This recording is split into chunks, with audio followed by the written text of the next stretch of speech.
Bonjour, j'espère que vous allez bien. Donc aujourd'hui, premier épisode de la formation qu'on a partagée avec vous. Alors, donc aujourd'hui, on va voir comment construire une API from scratch pour la petite histoire. Donc ça, c'était une petite formation. C'était pas prévu qu'on publie ces vidéos. En fait, ça fait un bon moment que j'avais partagé cette séance de formation avec nos collaborateurs à l'époque.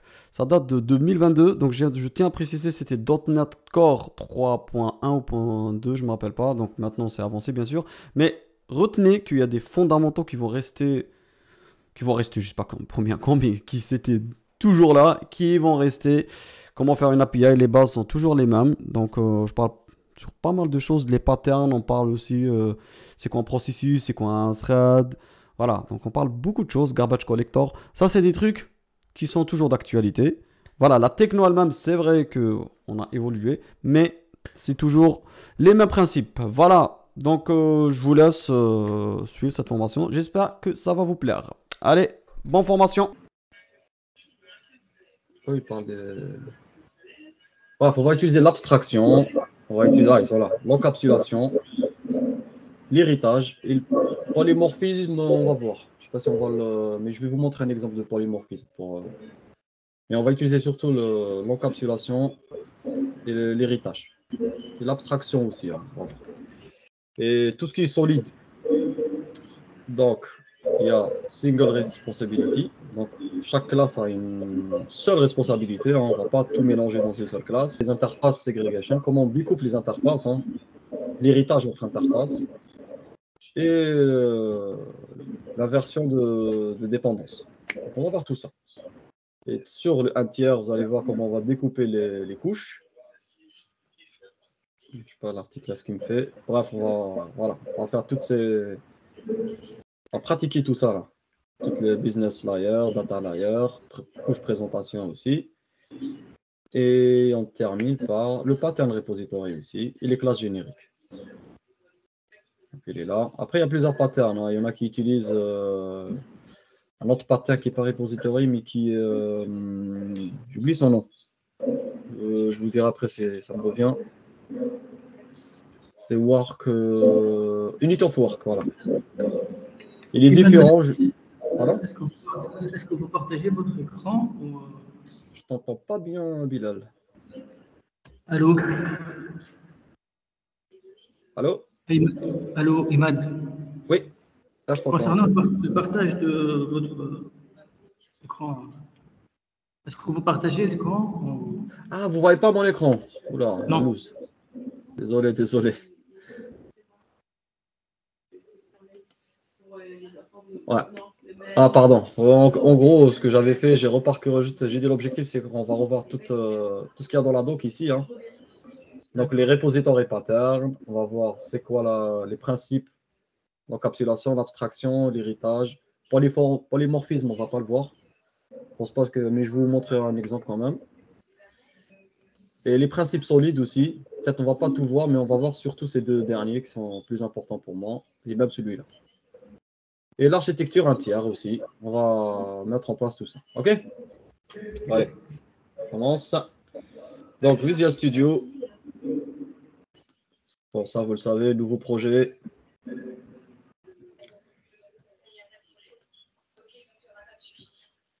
Je n'ai pas besoin qu'il fasse des lenteurs là. Ouais, je ne sais pas ce qu'il me fait. OK. Donc là, il faut que je fasse un.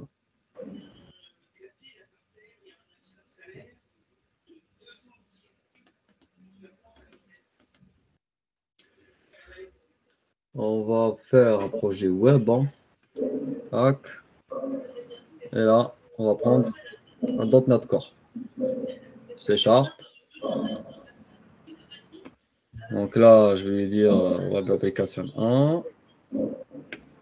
OK, suivant. J'ai pas installé .NET Core, mais je laisse le 3.1, c'est pas grave. Vous utilisez le 6, c'est mieux. J'active pas le Docker, ça on verra après. L'attente, pareil, j'active pas. Ça on verra après. Et on crée le projet. Donc là, Visual Studio par défaut, il va nous faire que la couche. Hein. Lui, il fait pas tout. Hop, on a notre projet. Bien sûr, chaque projet doit avoir sa naming convention, hein. Donc ici, quand vous renommez vos projets, généralement, vous faites, par exemple, allez, on va faire Uni5. Et ici, je laisse Uni5. Donc, les projets .NET, comme vous le savez, d'abord, vous avez la solution, ce qu'on appelle le SLN. Et le SLN, c'est l'arborescence route qui référence tous les projets. Donc, chaque projet .NET, il a un SLN qui référence tous les projets. Et si vous l'ouvrez, je vais l'ouvrir comme ça. Si je l'ouvre ici, vous allez voir, il va référencer. C'est lui qui vous donne la visibilité sur les projets que vous avez. Bon, il rajoute certaines choses, mais bon, le plus important, c'est ça. Donc, on voit qu'on a déjà un seul projet, il est là. OK, avec son identifiant et tout. Web Application, ici, CS proche. Et là, vous avez Web Application. Donc là, le nom, il n'a pas modifié derrière. Il faut que je le modifie derrière, hein. Il y a Uni5, mais il n'a pas changé le nom. Mais la référence, elle est là. Ça, c'est juste un alias. Il met un nom Uni5. Dans ce projet Uni5, vous avez. Donc, ça, c'est pour les settings. Ça, je n'utilise pas rarement. Vous avez tout d'abord déjà votre projet, la structure de votre projet. Ici, la version .NET Core. Et dès que vous installez des packages NuGet, vous allez voir, il va rajouter. Vous avez là, on ne va pas faire du MVC, donc on n'a pas besoin de ça, hein. Nous, on va faire juste une API. Je vire cette partie-là, ça sert à rien. Vous avez l'App Settings, comme vous le savez. Ouais. Ça, vous mettez toutes les settings que vous avez. Ça sera une connexion vers la base de données, peu importe. Et dans le corps, on a deux parties. On a le programme. Donc ça, dès que, vous savez, hein, quand vous déployez une API ou peu importe un programme, on va dire une API sur un serveur généralement IS, WIS, ça reste un serveur, c'est une machine, hein. C'est comme votre ordinateur. Derrière, dès qu'il lance votre application, ça se traduit par un processus derrière, sous Windows. Et ce processus-là, dès qu'il démarre, c'est là le point de démarrage. Il commence là. OK? Et là, il va appeler Create Host Builder. Et ce builder-là, il va appeler le fichier Startup. Le fichier Startup, c'est là où vous allez mettre tout ce que vous voulez démarrer dans votre application. Ah oui. Toutes les configurations initiales. OK? Donc ça commence toujours là, en fait. Et c'est là où on va faire nos middleware. Et si on veut faire de l'attente, on le met ici. L'injection de dépendance, on va le mettre ici. On va tout mettre ici. Donc si je reprends le chemin, dès que vous déployez votre application, elle démarre. Il y a le processus qui démarre. Il y a un thread principal. Vous connaissez un peu le processus et thread? Allô? Non. Ouais, je vais en parler rapidement, juste pour que vous compreniez juste bien les choses.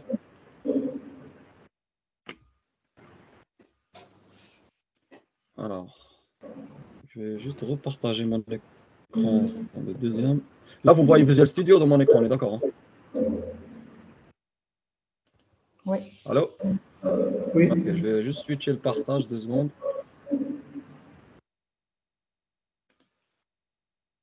Je vais vous partager ma tablette.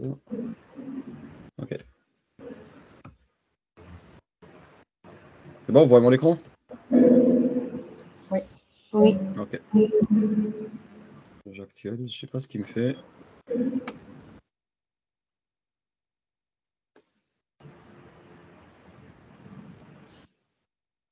Donc, si on vous pose la question, on vous dit pourquoi .NET Core? Avant, il y avait le .NET standard, et là, il y a le .NET Core. Avant, le .NET standard, ça se déployait qu'en Windows. Ça veut dire, quand vous êtes chez le client, il devrait avoir une machine, un serveur Windows pour que ça marche. Là, l'avantage avec le Core, c'est que ça marche sur Windows et Linux. OK? Ils ont fait en sorte que c'est ça la puissance du Core, hein. Donc, si on vous pose la question. Du coup, voilà, je sais pas ce qu'il me fait là.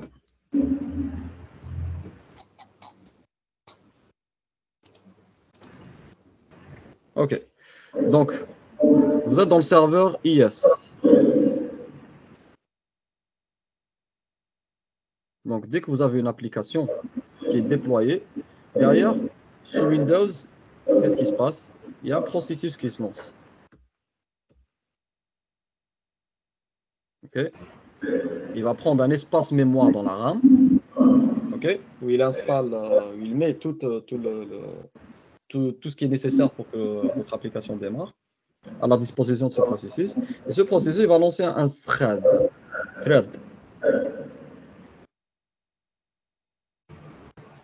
Un thread principal.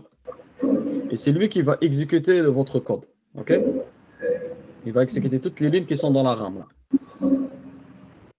Et bien sûr, la puissance de .NET Core aussi, il ne va pas surcharger la RAM. Il va charger que le DLL dont il a besoin. Toutes les DLL que vous faites là. Vous voyez là, ici, hein, application. Là, vous référencez des DLL. Là. Tout ça, dès qu'il voit, il va exécuter ça, il va charger ça dans la mémoire. Il ne charge pas tout d'un seul coup. C'est ça qui est bien dans le .NET. Et du coup, attendez, je n'ai pas montré les DLL, excusez-moi, dans un autre écran. Toutes ces DLL là, vous les voyez? Oui. Voilà, tout ça, dès que votre programme il va voir qu'il a besoin de tout ça, il va les charger dans la mémoire. Et comme ça, votre processus, votre thread, il va les récupérer et les exécuter. Et s'il y a des variables, ils sont dans la RAM aussi. Il va chercher les variables, il va les exécuter aussi. Et derrière, dès qu'il finit sa tâche, il y a le garbage collector qui va nettoyer toutes les instances qui ne sont pas utilisées. OK? Globalement, c'est comme ça que ça marche une application. Et après, si vous faites du multithreading, ce thread-là, il faut faire appel à d'autres threads aussi. Hein. Il peut avoir plusieurs threads. Donc, un processus peut avoir plusieurs threads. Ce qu'on appelle le multithreading. Vous faites la programmation parallélisée et tout. Il y a toujours accès à la mémoire. Et dès que le garbage collector, le .NET, il voit que les variables des objets qui ne sont plus utilisés, ah ben, il nettoie tout. C'est pas comme avant dans le C, par exemple. Il faut qu'on gère la mémoire nous-mêmes. Dans le .NET, la mémoire elle est gérée automatiquement par le garbage collector. OK? Après, il y a certains objets qui ne sont pas enlevés par le garbage collector, comme les fichiers. On est obligé de faire du using et on verra ça plus tard. Est-ce qu'il y a des questions déjà par rapport à ça pour l'instant? C'est clair? clair? Non, pas pour moi. Oui, c'est clair, merci. OK. On va revenir au code maintenant. Je vais repartager le deuxième écran.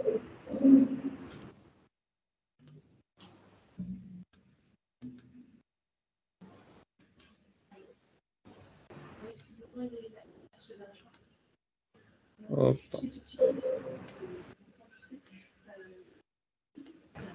OK.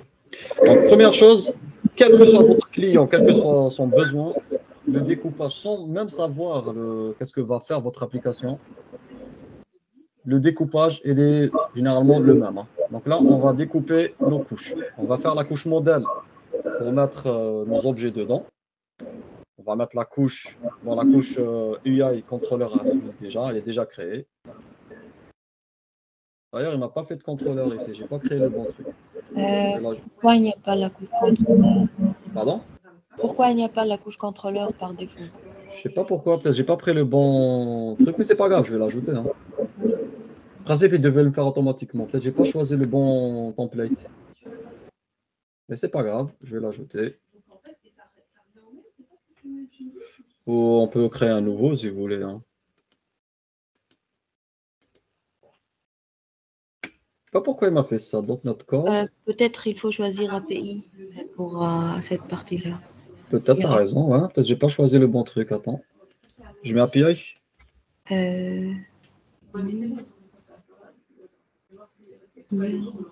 Bah regarde là, c'est API. Hein. Bah, on va prendre celui-là, ok? D'accord, oui.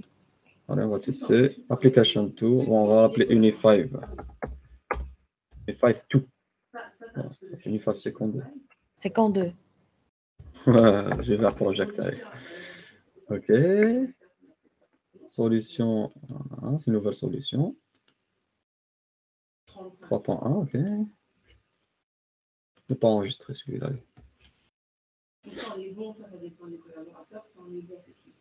Oula. Ah, là j'ai contrôleur. Voilà, ça c'est mieux ça. Là j'ai contrôleur. Vous voyez mon écran, hein? Oui. Ok. Donc maintenant, on a la couche contrôleur ici. On va ajouter les couches dont j'ai parlé. Donc pour ça, vous ajoutez vos projets. Ajoutez nouveau projet.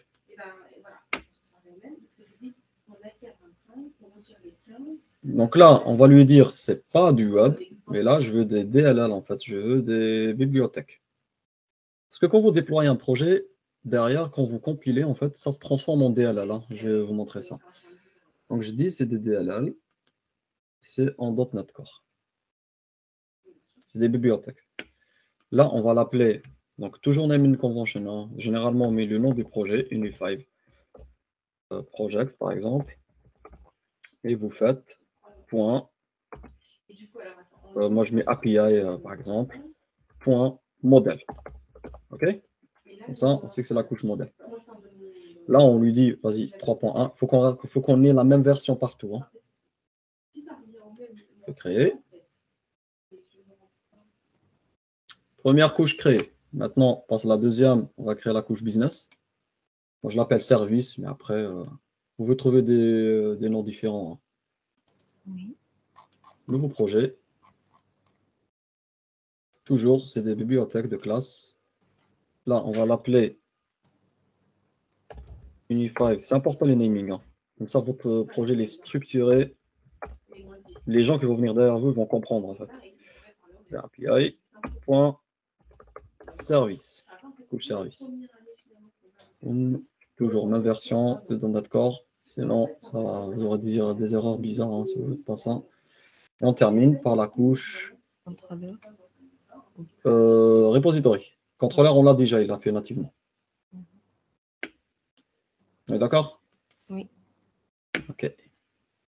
Pareil. Tac. Et là, je fais Uni5 project.api.repository. Inversion. Et je crée. Voilà. Donc là, on a nos couches. Par contre, ces couches-là, il faut les connecter. Comme vous le savez, en principe, hein, la couche contrôleur, elle devrait communiquer qu'avec la couche service. Et la couche service, elle devrait communiquer qu'avec la couche repository. Moi-même, je l'ai déjà fait, ou ça m'arrive que j'appelle à partir de contrôleur le repository directement. Je sais que vous l'avez tous fait ça. Mais en principe, il vaut mieux le faire dans cet ordre-là. Mais des fois, on ne respecte pas les règles, mais c'est pas bien, mais voilà. C'est pas méchant non plus. Donc, qu'est-ce qu'on va faire? Maintenant, on va connecter ces couches-là. La couche modèle, il y aura le modèle de données, il faut qu'il soit accessible par toutes les couches, on est d'accord? Oui. Si j'ai un objet, par exemple contact, il faut que j'accède à ce objet contact à partir de n'importe quelle couche. Contrôleur, repository ou modèle. Enfin, au service, pardon. Donc, cette couche modèle, on va la référencer partout. Donc, on va faire ça. On prend le projet principal de démarrage qui contient le contrôleur et je fais add référence. Ah, c'est pas là, c'est dépendance. Ok. Ajouter une référence. Voilà, et on ajoute référence projet. Et là, je lui dis modèle. Il va référencer aussi service. Normalement, il ne devrait pas référencer repository. Mais bon, là, franchement, ça dépend du contexte. Mais allez, on va le faire quand même. Mais il ne devrait pas en principe. C'est la couche service en principe qui fait l'appel. Allez, on va pas le référencer. OK? On utilise que service. Je fais OK. Là, qu'est-ce qui se passe? Donc, mon projet, tout ce que je mets dans mon modèle, il sera accessible à partir de ce projet. OK? Et dès que je compile, qu'est-ce qui se passe derrière? Le compilateur, qu'est-ce qu'il fait? Il va commencer par compiler le modèle. Il va dire, je compile ça. OK. Toi, tu as une dépendance vers modèle? OK. Modèle, il va compiler tout ce code-là avec des DLL. Il va les injecter dans ce projet-là. Comme ça, elles seront accessibles. Et ces DLL-là, une fois qu'il a besoin, le code a besoin de tout ce qu'il y a dans un objet contact ici, cette DLL-là, elle sera mise dans le... Elle sera chargée, en fait, pour que derrière, il la prend en compte. OK? Pas de questions jusqu'à là? Oui, c'est bon. Non, c'est clair. Ok. Maintenant, la couche, on passe à la couche au-dessus qui est couche service. Elle devrait référencer, allez, à votre avis, La couche repository, le modèle. exactement. Voilà. Et la couche repository, elle devrait référencer que le modèle. On est d'accord? Bon. Voilà. Donc là, mes couches, elles sont faites. Un tiers, c'est ça en gros. Il n'y a pas à trop chercher. Après, vous trouvez peut-être plus de détails. Je sais pas, moi, je connais pas toutes les. Il y a Onion, mais honnêtement, moi, j'ai toujours utilisé ce pattern-là dans tous mes projets. Vous pouvez trouver des termes différents, peut-être. Il y en a qui mettent dalle ici. Mais franchement, c'est le modèle que vous avez partout, qui marche partout.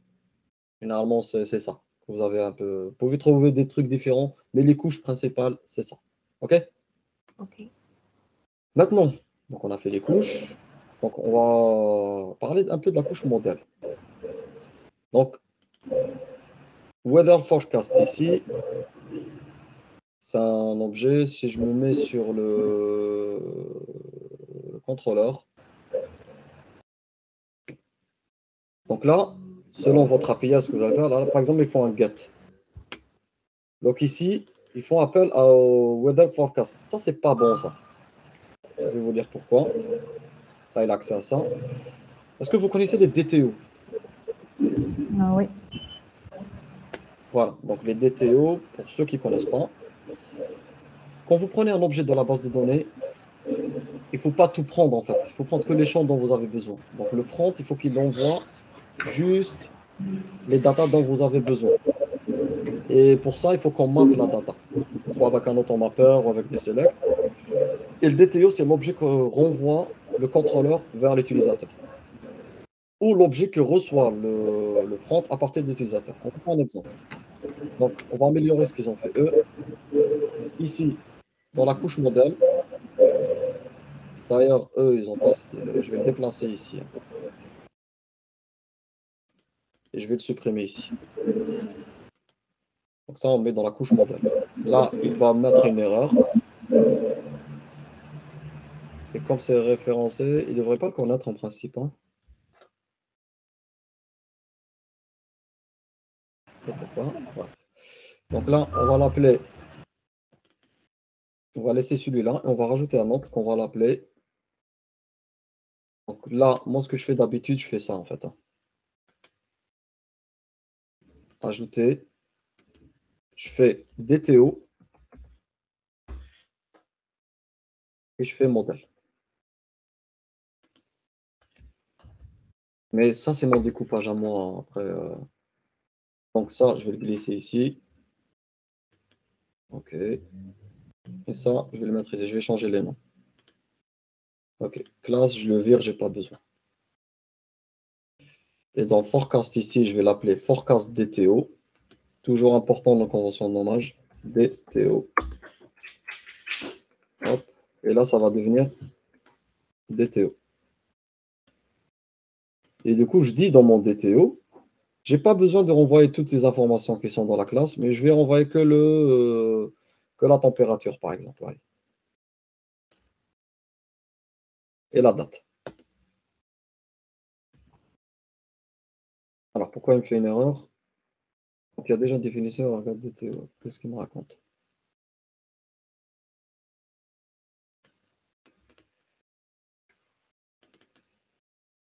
Ah, ok.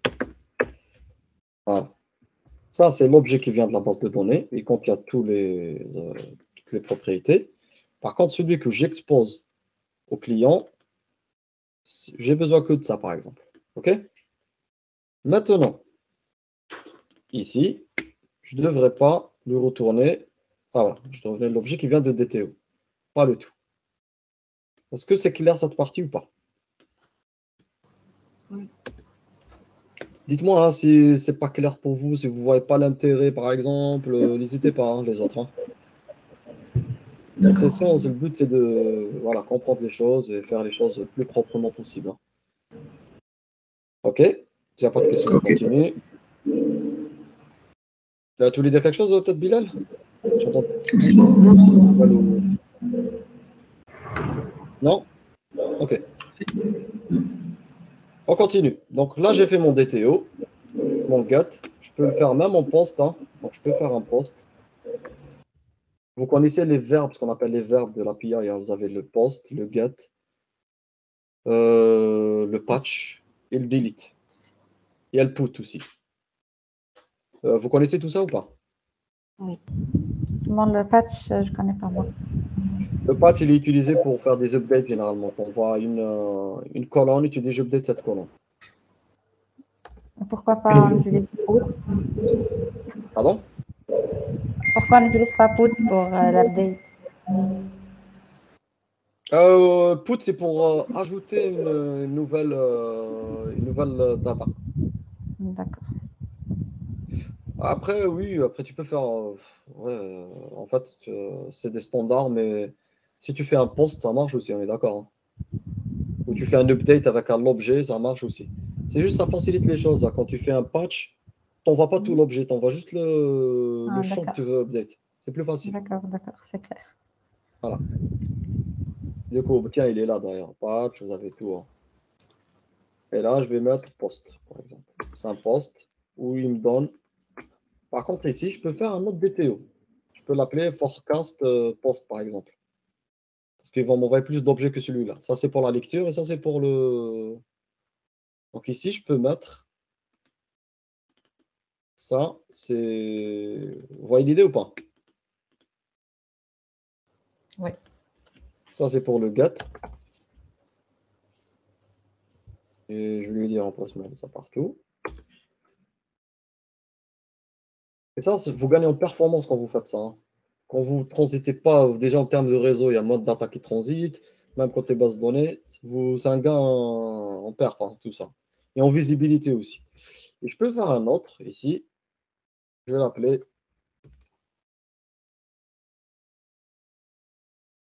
podcast post, par exemple. Et là, pour le post, par contre, je vais prendre plus de champs. Celui-là, je vais l'appeler get. Ou request, on peut l'appeler request, c'est mieux. Get. Voilà.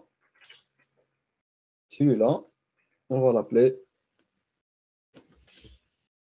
post. Et je peux lui ajouter plus de. Ici, si je fais le modèle de données, ça. Ça. Et là, je prends tous les champs, par exemple. Donc, peu importe. Hein. Le but, c'est que vous mettez que les trucs dont vous avez besoin. Ça, par exemple, j'ai pas besoin. Parce que c'est un projet de poste. Ça, il fait juste un calcul. C'est pas un champ que j'ai besoin que l'utilisateur me le donne. Il me donne la température en Celsius, je la convertirai en lecture en Fahrenheit, là. Je sais pas comment ça s'appelle d'ailleurs. Voilà. Et ici, je reviens dans mon contrôleur. Là, ça va être un poste. Et ici, je lui dis poste. Bon, le traitement il sera différent. Donc là, je vais faire return OK, mais je vais pas développer le truc. Hein. Return OK. Mais l'idée ici, save, là, le but c'est que je reçois un objet. On va l'appeler payload. C'est l'objet qui vient de faire. Il va faire un post que je vais récupérer, que je vais save. Save payload on base. Et le retour, je ne retourne pas en une liste en fait. Là, je retourne, ça c'est action result. Okay. Donc, les retours de l'API. Est-ce que vous connaissez tous les retours possibles? Donc, 200, ça veut dire c'est bon. 500, c'est une erreur serveur.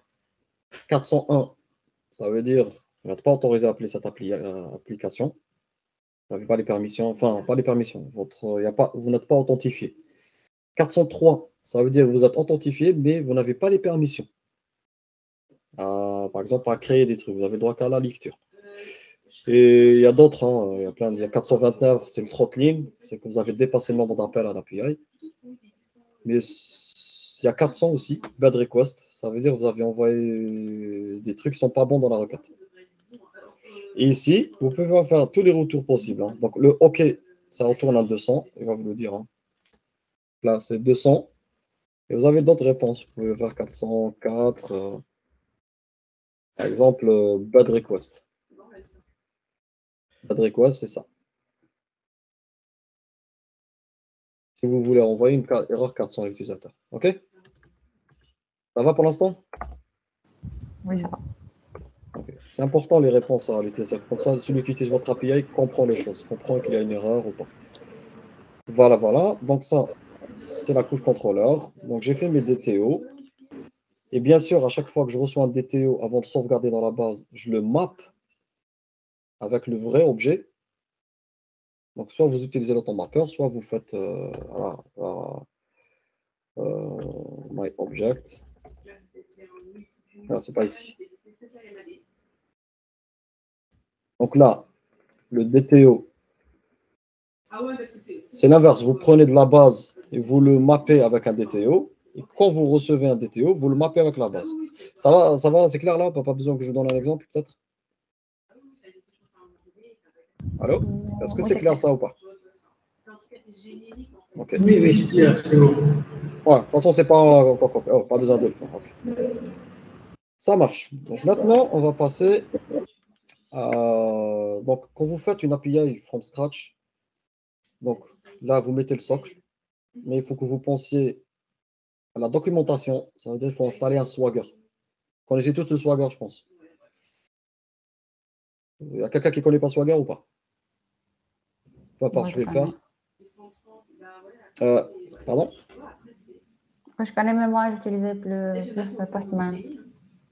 Ouais, c'est pour la documentation. Tu connais déjà Rehab? Oui, oui. Postman.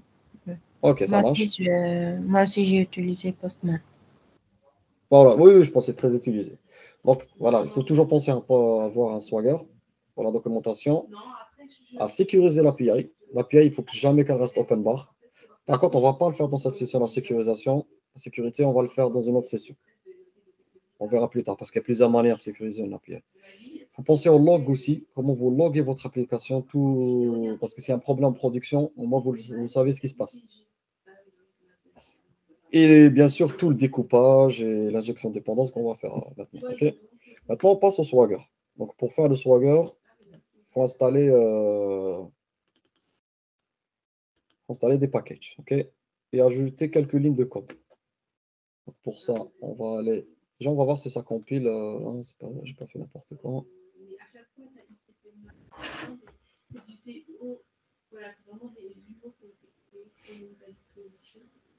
Ok, tout va bien.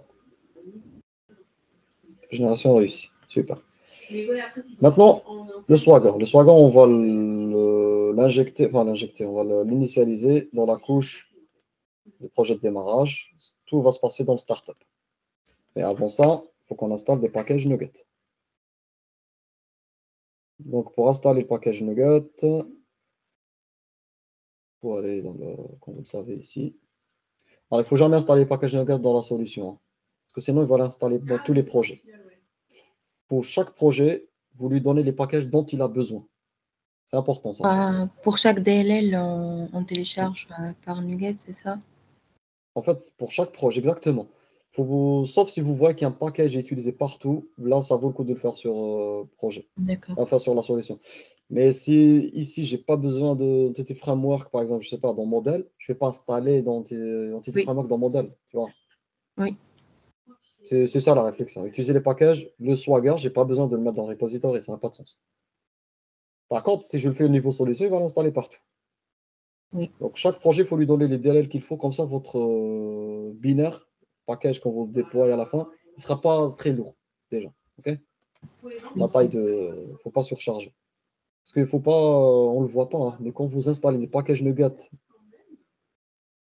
je vois que vous l'avez déjà vu, hein, on installe n'importe quoi dans les projets. Ça pèse, c'est lourd. Hein. Des fois, il y a des packages qui font 200 mégas et tout. Gérer les packages Nuget. C'est ça. Donc, quand vous installez un package NuGet, qu'est-ce qu'il va faire, lui? Le manager, il va voir la référence de nom de package, il va le télécharger dans votre machine, il va télécharger des DLL. Donc, ça va prendre de l'espace. Donc, il ne faut pas installer n'importe quoi, ni n'importe où. Il faut installer au besoin. C'est ça l'idée. OK?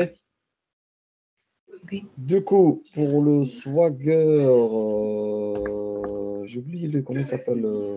Je vais vous le trouver.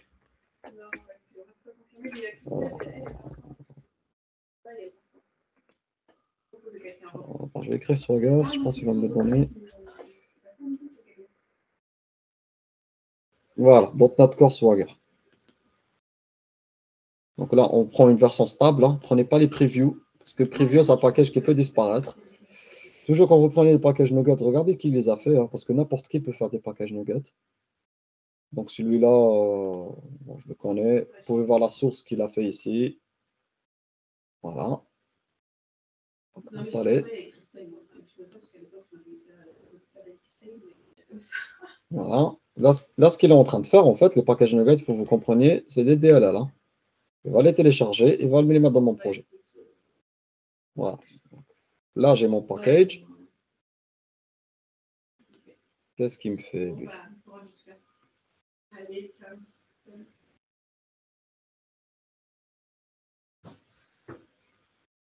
Pourquoi il me fait ça? Bon, désolé, je ne sais pas pourquoi il me fait ça. Ok, je vais m'authentifier. Ça va me laisser tranquille. 2 petites secondes.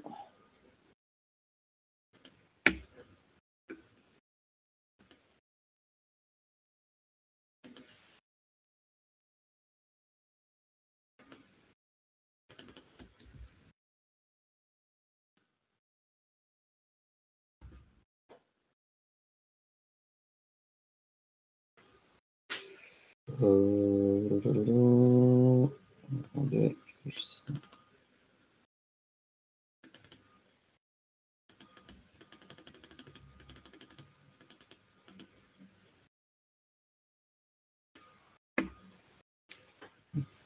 mon mot de passe là, je sais pas.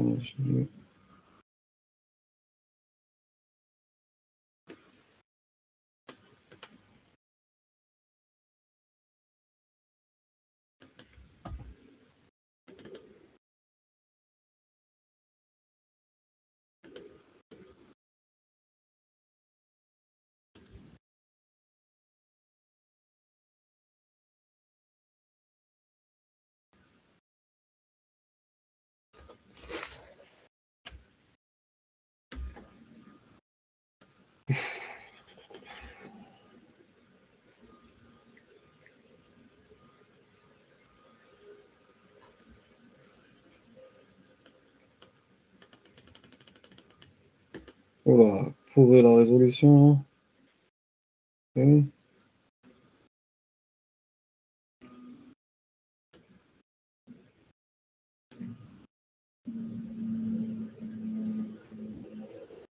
Bon, désolé pour ça. Ok, installé. Et là, je vérifie un peu. Il est installé. Ok. Donc là, c'est là que vous voyez dans votre projet tout ce que vous avez installé. Il devrait m'afficher même ici. Bon, laisse-moi tranquille. Pourquoi il me demande à chaque fois de m'authentifier?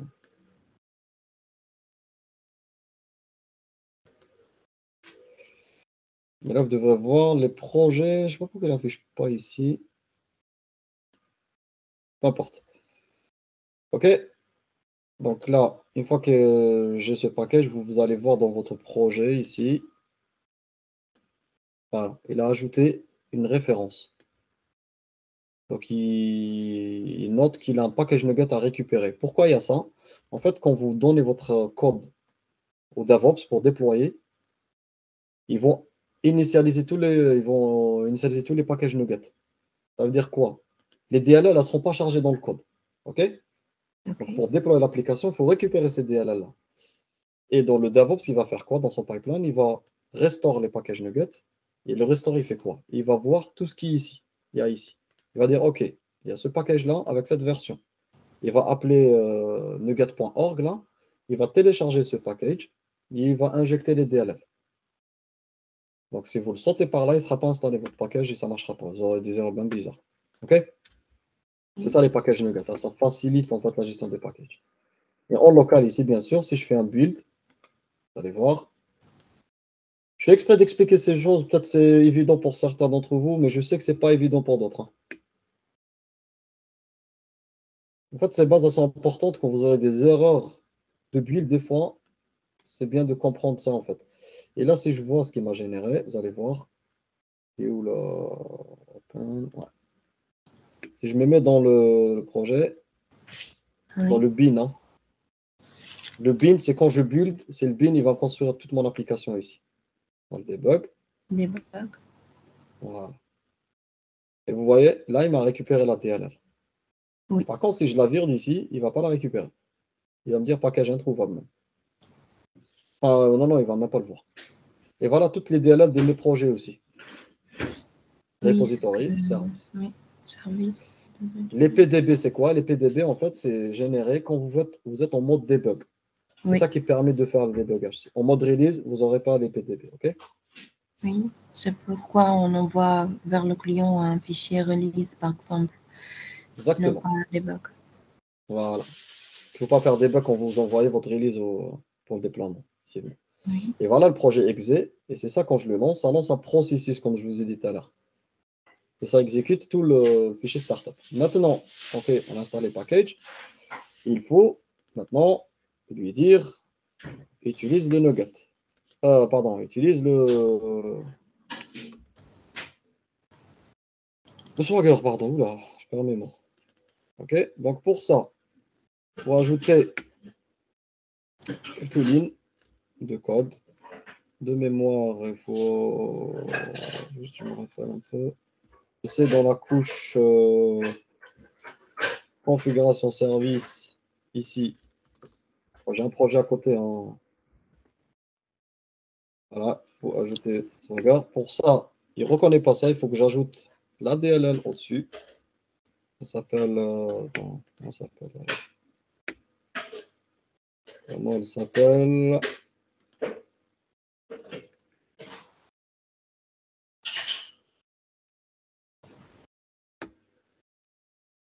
Une seconde, extension. hein.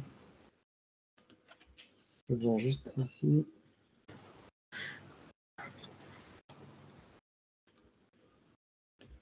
Oh, c'est celle-là. Extension pour l'injection de dépendance. Non, non, c'est juste pour ça. Il utilise, je ne sais pas quelle extension, c'est pour ça que je suis en train de voir. Add scope, ou bien. Pardon? Bah, on voit là si tu l'as, hein. Oui, Vas-y, dis-moi.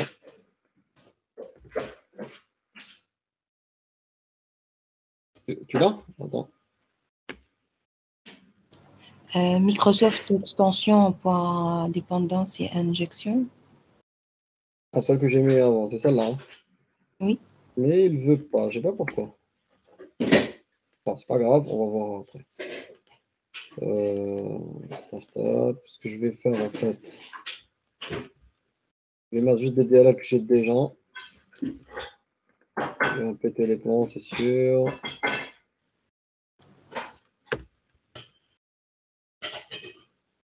Bref, on va voir après. Peut-être quand je compile, ça va passer. Donc, il faut ajouter ça. Il faut lui dire dans les services, tu as un Swagger. Et après, il faut lui dire aussi. Ça, c'est la documentation, c'est pas moi, hein. Moi, j'ai rien fait. Je suis vers la lettre, la doc de Swagger. Ils te disent de faire ça.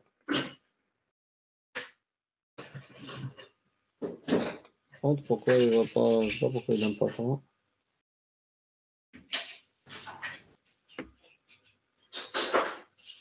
J'ai pas installé peut-être le bon package, hein.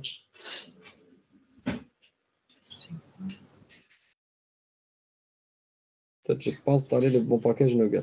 Je vais vérifier.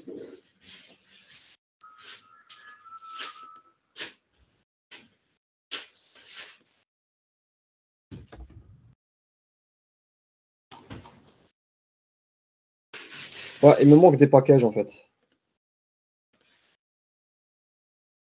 euh, Il me manque des packages, je vais les rajouter. Il manque deux packages. UI,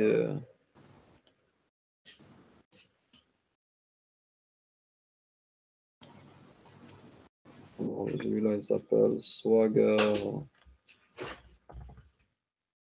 Voilà. Il manque ces deux-là. Il manque ça.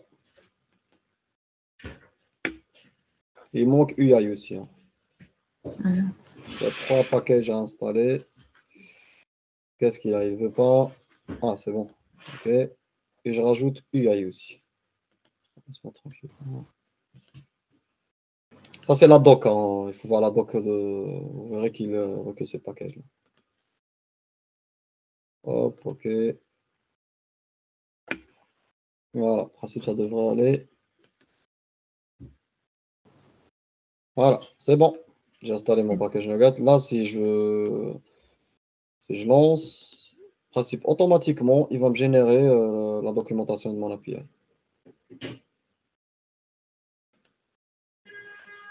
On va faire un petit test. Vous voyez ici, hein, il injecte les DLL. Oui.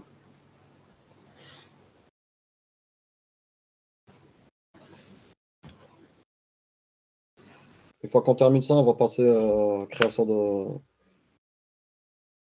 des interfaces.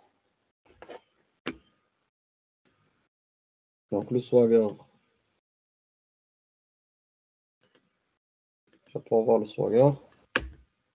Il faut faire juste Swagger.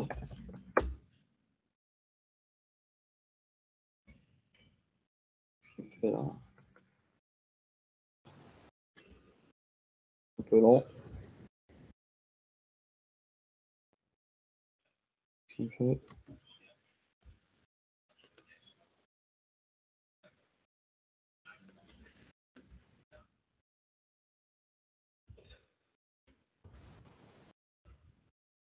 Voilà, il a fait, c'est bon. Et voilà, ça vous génère votre documentation en fait. Vous pouvez même tester ici. Et ça, c'est important quand vous travaillez avec des partenaires. Comme ça, ils voient votre API, ils savent comment elle fonctionne. Ils voient vos DTO ici, la structure de l'objet à envoyer et tout. OK? Après, vous pouvez aller encore plus loin. Vous pouvez faire du versionning avec Swagger. Vous pouvez générer des clients automatiques pour appeler votre API. Bref, c'est pas le sujet, mais vous pouvez faire plein de trucs. OK. Maintenant, on passe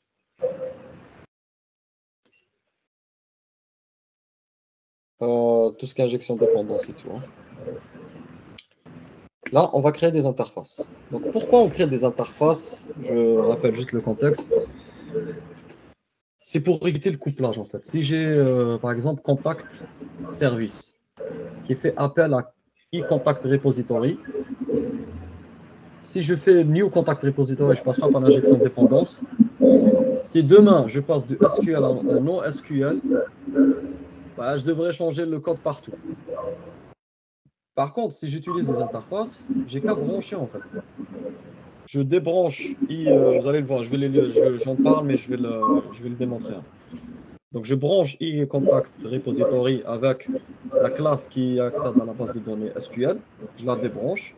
Juste au démarrage, je lui dis implémente-moi cette classe avec la classe NoSQL qui se connecte, qui a le code pour se connecter au code SQL et je la branche avec l'interface. Et là, vous n'avez pas modifié votre code. Et ça sert même pour les tests unitaires, mais on va le voir. Maintenant, allez, on va commencer par un repository. Donc, repository, donc c'est un pattern, hein. On va utiliser les classes génériques. Donc, généralement, là, je ne vais pas faire un truc, j'ai un exemple que je vais vous montrer. Il ne se base pas sur Entity Framework, mais pas important. Ça se base sur les storage.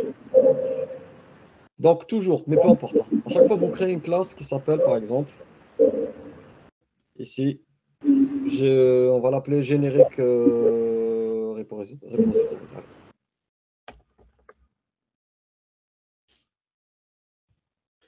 On va l'appeler Storage Repository. Azure Storage Repository. Comme ça, si je fais un SQL, je ferai un autre repository. On va l'appeler Storage. Storage Repository. OK? Et là, qu'est-ce que je vais faire en fait? Je vais préciser toutes les méthodes. Je vais mettre en public déjà. Public.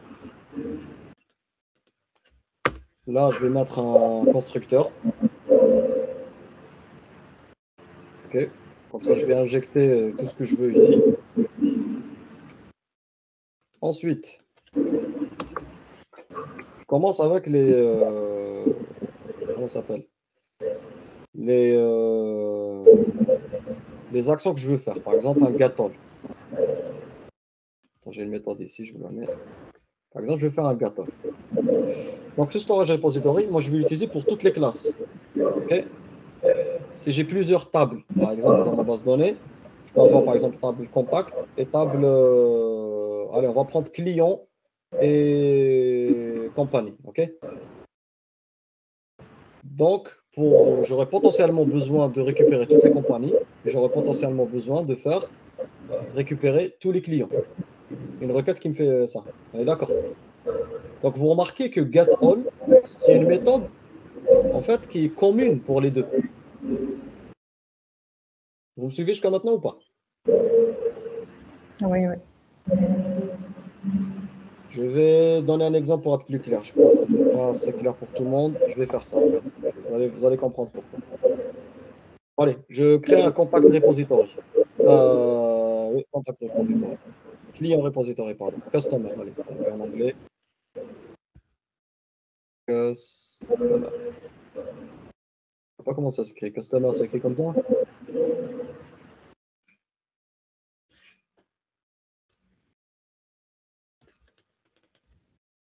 Je suis même pas sûr de la syntaxe. Allez, vous ne voulez pas me corriger, c'est pas grave. Client repository. Et là, je vais mettre client repository. Là, il faut que je fasse getAll. Et là, il faut que je crée la classe client dans le modèle.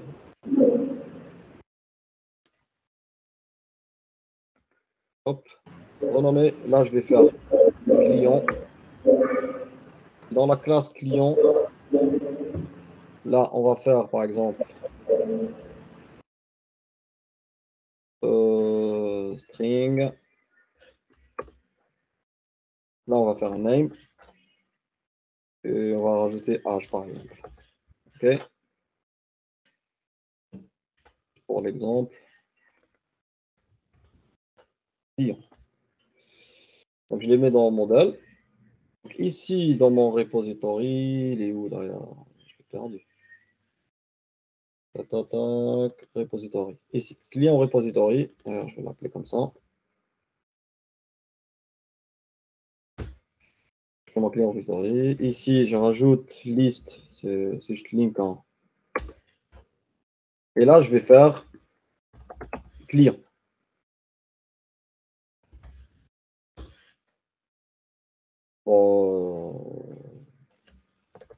Voilà, j'accède à la base et tout. Attends, je mets le code ici. Un commentaire. Ici, access and retrieve data from. Là, je vais faire comme en petit framework, quand j'accède à la base de données, je ne vais pas faire la requête parce que je suis en local. Et je renvoie une liste. New list. Bon, je fais nul. Pour l'exemple. Voilà. J'ai besoin de faire quoi aussi pour un contact? Mais d'accord, j'ai besoin de delete. Là, ça sera un void. Delete.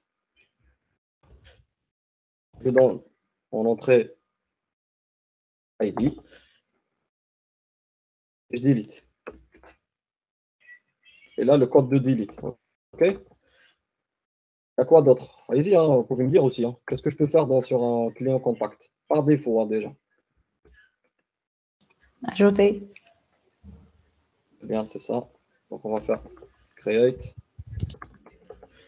Et là, j'envoie mon client carrément. L'objet client ici. Et là, je vais faire un save dans la base de données. On peut faire quoi aussi? Update. Exactement.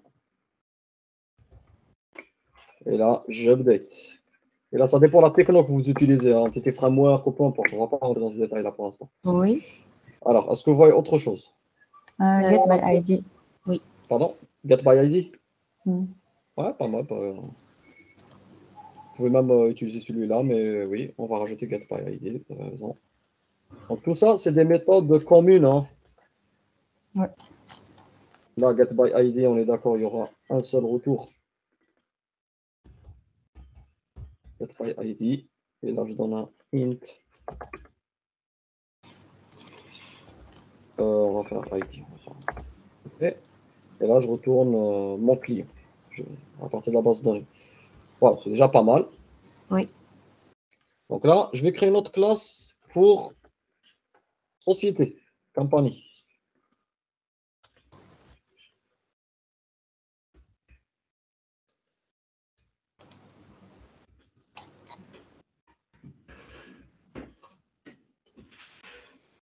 Compagnie avec un A ou avec un O? Oh là là, j'ai toujours j'hésite. Le, Avec un O? Avec un O, oui. Merci. le customer ou bien le compagnie. Allez, c'est comme ça? Oui. Vous me corrigez, hein. Ok. Maintenant, ce que je vais faire, je prends tout ça, je le copie-colle ici. Et là, vous commencez à voir que c'est pénible de faire ça, hein. Compagnie repository. Tac. Et là, il faut que je crée, bien sûr, l'objet. Compagnie.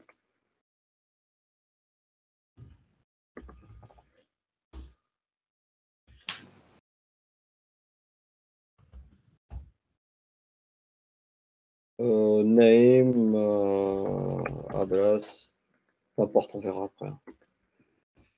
Je sauvegarde, comme ça. Et ici, compagnie, je remplace par com.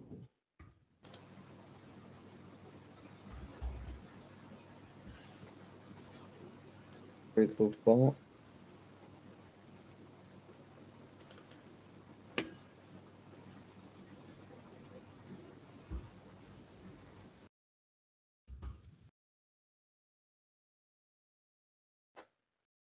Donc, qu'est-ce qu'il me fait là? Ah, oui, je suis.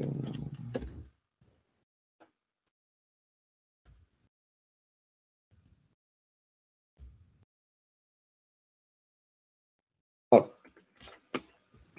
Ah, vous imaginez si on a, je sais pas combien, une vingtaine, ça va être relou quand même, non? En plus, si je modifie la méthode, j'ai un bug, il faut que je le corrige, le get all. Il faut que je le corrige sur toutes les classes, on est d'accord? Je le corrige ici, et je vais le corriger dans le client aussi. On est d'accord, les amis? Oui. Voilà. Et c'est là où il y a le principe d'héritage et rentre en jeu, en fait. Et l'abstraction et tout ce qui est générique. Donc là, je vais faire une classe qui regroupe tout ce qui est en commun. Et ça devait être un réflexe pour vous, hein. Chaque fois que vous rêvez le code qui se répète, il faut le factoriser. Il faut que ça soit un réflexe, hein. Vous aurez un code lisible, ça sera propre et ça sera efficace. Et vous gagnez en temps de développement en plus. Et ça sera maintenable surtout, c'est ça qui est important. Quand on fait du code, on fait pour nous et pour nos collègues aussi, hein. Et pour la maintenance, comme ça, nos collègues vont lire, bien comprendre notre code. D'ailleurs, il faut toujours mettre des commentaires, hein. Là, vous écrivez un blabla, qu'est-ce que ça fait? Ça vous coûte rien. Toujours un commentaire pour les gens comprennent directement votre code. Donc, le but ici, c'est qu'on factorise tout ça. Pour faire ça, c'est là on va utiliser le pattern repository en générique. Donc, je vais créer une troisième classe que je vais appeler ici Generic Repository. On a dit storage, hein. Peu importe. Générique. Storage. Storage repository.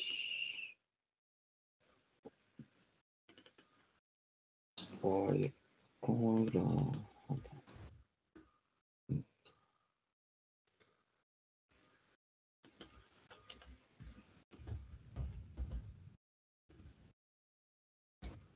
Storage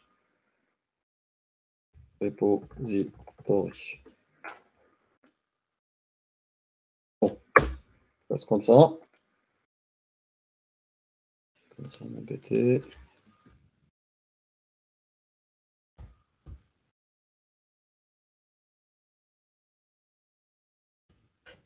Oh,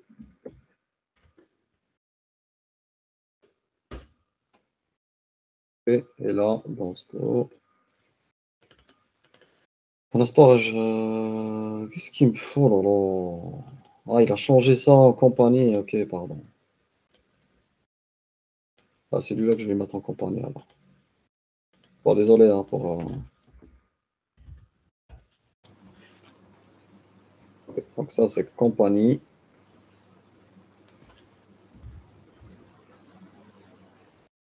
Voilà.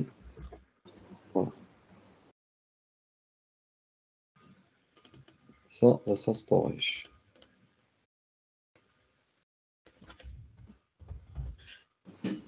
Et tous ces principes-là, vous allez les trouver hein, dans le solide et les piliers. Hein, tout ce qu'on a vu, l'exemple là qu'on vient de voir.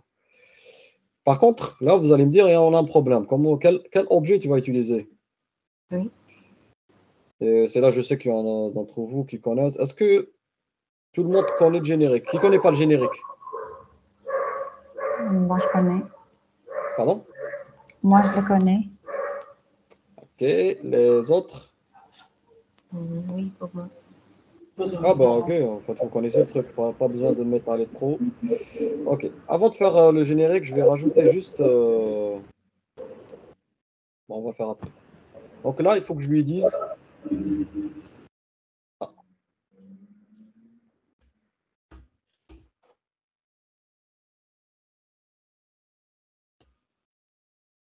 ce qu'il faut que je fasse avant. Il faut que je les fasse toutes irritées dans... Ou je peux faire ça aussi, ça passe, pas besoin. Soit je fais hériter tous les objets de la même classe, ou... Pardon, c'est pas ici qu'il faut le mettre. Donc là, je lui dis quoi? Tu prends Entity, et Entity, c'est une classe. Mais je peux lui dire que Entity, en fait, je peux mettre un objet ici que je fais hériter de tout le monde. Par exemple, je fais, je sais pas moi, Entité base, et je la fais hériter de clients et compagnie. OK? Comme ça, tout ce qui est ID, je le mets aussi dans l'héritage. Vous voyez le jeu ou pas? Bon, moi, je n'ai pas vu, honnêtement. Pardon? Est-ce que vous pouvez répéter cette dernière Allez, phrase? je vais le faire, je vais le faire. En fait, l'idée, tu vas voir, c'est très simple, hein, ce que je viens de dire. Il faut faire entity base. Voilà. Une entité, en fait, qui a tous les champs en commun, OK? Entity base. Et là, je vais faire, on va dire, un grid ici pour l'ID. OK? Donc, toutes les tables, ils ont un ID, on est d'accord. Et qu'est-ce que je vais faire? Je vais les faire hériter, en fait, tous mes modèles, en fait. Je vais les faire hériter de ça.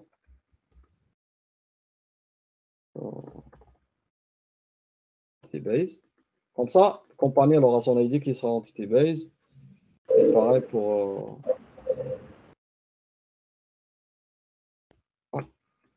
je m'assure qu'ils ont tous un ID. Et derrière, rappelez-vous, hein, on a des get by ID dans le, il est au storage. Oui. Get by ID. Donc si je fais classe, c'est pas bon. Le entité, j'aurai pas accès à l'ID. C'est pour ça il faut que je mette entity base. Et comme ça, j'ai tous les champs en commun ici. Donc je peux les utiliser ici. Ça va? Oui, oui, c'est clair. Oui. Ok. Et là, je vais rajouter. Par contre, je vais rajouter juste l'interface rapidement, parce que sinon, il va me. Tac. Là, je vais rajouter l'interface. On verra après pourquoi on met des interfaces. Hein. Donc, je fais juste copier-coller comme ça. Là, je vais faire i storage repository. Bon, donc, on va faire des interfaces. Je fais juste ça, ça suffit. Du coup, donc sur celle-là, ça va être la même chose. Hein. Donc, attendez, je vais voir. Juste j'ai un code qui est prêt quand même ici. Mettre. Sauf que nous, c'est pas une classe. Bon, on peut laisser en classe, ça gêne pas ici. Donc, mon interface est repository qui prend un t entity. Ça, vous allez voir pourquoi on le fait comme ça, hein, pour ceux qui ne savent pas. C'est comme ça, à chaque fois que je fais, par exemple, e-contact, e-client en repository, je lui passe l'objet client, vous allez voir. Et ici, on va mettre notre contrat. Donc, on a dit ici, on va mettre tout ça. Hein.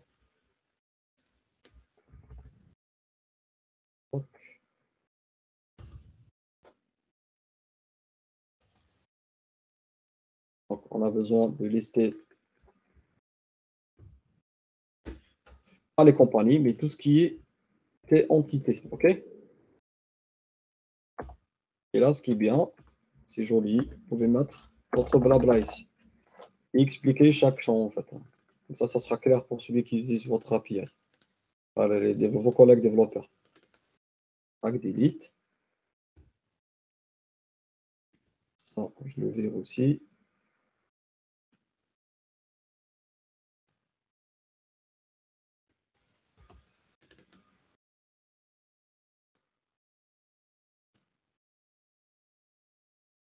Et là, je mets T entité partout. Il faut que ça soit abstrait, en fait. Ça va, tout le monde est à l'aise avec ça ou peut-être c'est pas encore clair? Bilal, ça va, par exemple? Rihab, Amel, Selma, je sais que tu as fait ça. C'est bon. Oui, c'est Oui, bon. pour moi aussi, c'est clair. Super, ok. Nice. Ok, maintenant je reviens ici et je lui dis, j'hérite déjà de e-storage repository. Where entity. Faut que je lui donne juste ici. Tac. Et ça, il faut que je lui dise aussi qu'il a besoin d'avoir. C'est une classe générique en fait. Elle ne concerne pas juste un seul type. Elle concerne tous les types de classes qui héritent de Entity Base. Si vous voulez passer une classe qui n'hérite pas d'Entity Base, elle ne va pas être prise en compte. Et du coup, ici, qu'est-ce que je vais faire? Je vais tout supprimer ici.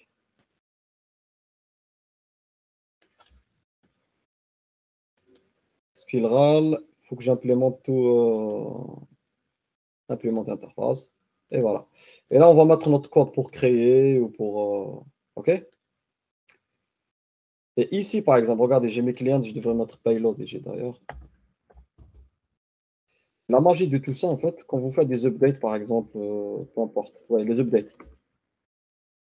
Regardez, vous avez payload, vous l'avez deviné, et j'ai accès à un ID. Quelle que soit ma classe, j'ai son ID, en fait. C'est ça, c'est pour ça que j'ai ajouté Entity Base. J'aurais pu mettre que classe ici. C'est classe, hein? De toute façon, suivez toujours le principe, tout ce qui est en commun, mettez-le en. Factorisez-le. Ça va toujours servir. Et ça, maintenant, tout le code que j'écris ici, je n'ai pas à le réécrire ailleurs, en fait. Maintenant, si je veux faire contact client repository, ah ben, je saute tout ça, je n'ai pas besoin de le faire, parce que c'est déjà fait. Dès que j'ai un nouveau repository, je vais juste le faire en quelques lignes. La première, il faut que j'hérite quand même de storage repository, parce que c'est la classe mère qui implémente tout, qui s'appelle storage repository. Quelqu'un peut me dire qu'est-ce que je vais passer ici? J'attends votre réponse. Hein. Aïe. Pardon? Entity Base. Ah non. Là, je suis dans mon contexte. Je suis contexte client. Il faut que j'envoie l'objet client. Et bien sûr, client, il faut qu'il hérite d'Entity Base. Okay. Est-ce que ça vous semble logique ou pas? Oui, c'est logique. Oui. Voilà, de cette façon, en fait, votre storage repository ici, il va prendre client ici. Il sait que c'est entité, il hérite de Entity Base, et du coup, il va le prendre ici comme ce type-là, en fait, pour faire toutes ces actions.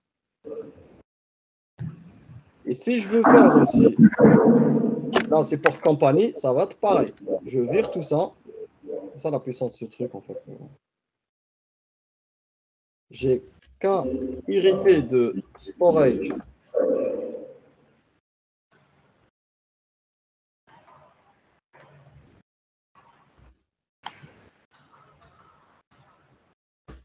ici, je lui passe le complexe que j'ai, compagnie. Et voilà. Maintenant, il manque que les interfaces. Je vais rajouter mes interfaces. Alors, pour les interfaces, je vais faire ça. Tac, tac. Ça va être contact, enfin, client et client repository. Et là, ça va être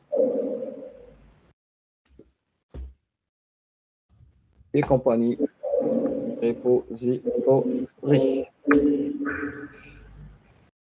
Et là, qui peut me dire qu'est-ce que je fais ici? Allez, j'écris le temps que j'écris.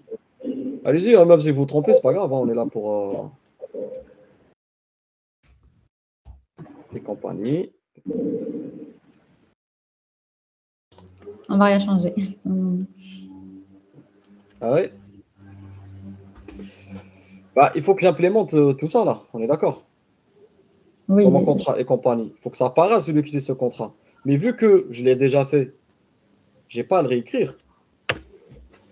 Il suffit que mon et compagnie repository hérite. Elle hérite de l'autre. Exactement. Et storage repository. Et je lui dis, je suis dans un complexe de compagnie. Et ça devrait suffire. Pas besoin d'aller plus loin. De cette façon, celui qui utilise le i compagnie repository, il aura accès automatiquement. Oula, qu'est-ce que j'ai fait? À ça. Au Gatol avec son entité et toutes ses méthodes. Pourquoi il me balance des erreurs?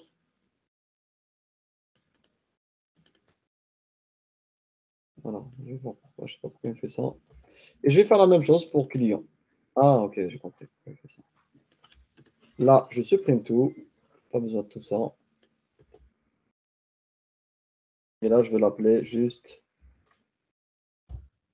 Et on a dit quoi? Client. Client. Repository. Et là, je lui passe juste la classe client. Et voilà. Maintenant, si j'ai envie de faire des trucs spécifiques, par exemple à client, par exemple, je veux récupérer get all clients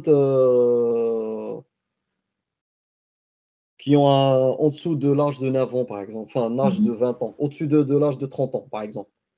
Ça sera Voilà. spécifique à... Exactement, c'est spécifique à cette classe-là. Du coup, qu'est-ce que je fais? Bah, je la rajoute ici, en fait.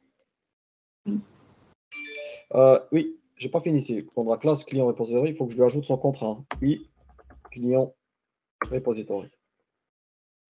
Pour ajouter ça, compagnie pareil. C'est son contrat, ça. Hein. Ça va pour l'instant?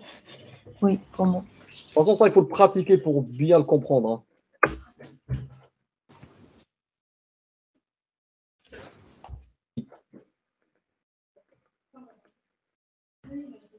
Et voilà. Et si vous voulez faire du spécifique, vous le rajoutez à la méthode ici. Et bien sûr, vous la rajoutez dans votre contrat ici. Ça va pour l'instant? Oui. Ok. Maintenant, est-ce que vous voulez faire peut-être une deuxième session après ou vous pouvez continuer? Comme vous voulez. Ouais, peut-être vous avez faim, je ne sais pas. Alors, je vous propose peut-être faire une deuxième session, c'est mieux pour vous aussi pour retenir. Pour l'instant, on a fait pas mal de choses. Ah, on n'a pas fini, 2 secondes. Donc, tout ça, c'est beau, mais il faut maintenant injecter tout ça. Et là, il faut qu'on fasse Normalement, on passe par... startup. Pardon? Startup. Normalement, on va passer par le startup. C'est ça. Alors, 2 secondes. Vous voulez continuer ou pas? Est-ce que qui veut arrêter? Vous me dites si vous êtes Bon, fatigué on et peut tout. continuer. Pardon, on peut continuer? Oui, oui. Allez, c'est parti. Donc là, excusez-moi 2 secondes, je coupe le micro 2 petites secondes, on m'appelle 2 secondes. Hein.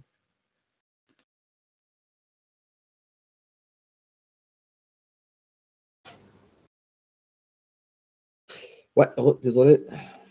Donc là, qu'est-ce que je vais faire? On va ajouter. Vas-y, dis-moi.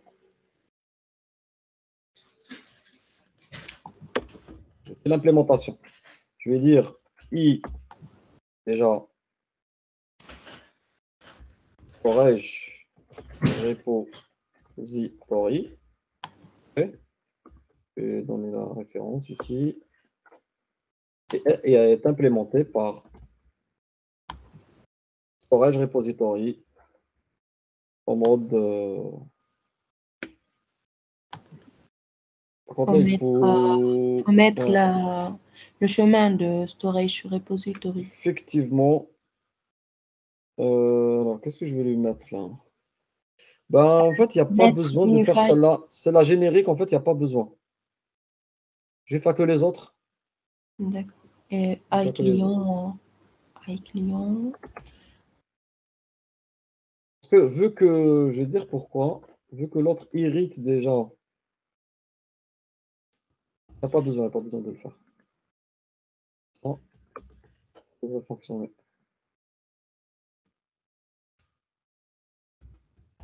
Compagnie. Et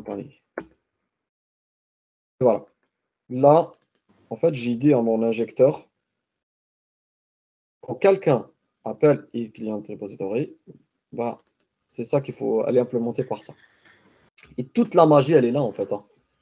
Si demain, je change de repository et par exemple, je le fais en NoSQL, bah, je fais juste client, je crée un nouveau repository qui s'appelle client NoSQL, et je l'injecte juste ici. Et comme ça, tous les services, vos services, ils vont voir ce contrat-là. Ils s'en foutent de ce qu'il y a derrière, en fait. Vous faites des tests unitaires, pareil, vous injectez vos mocks ici. Les mocks, c'est la data de test. Hein.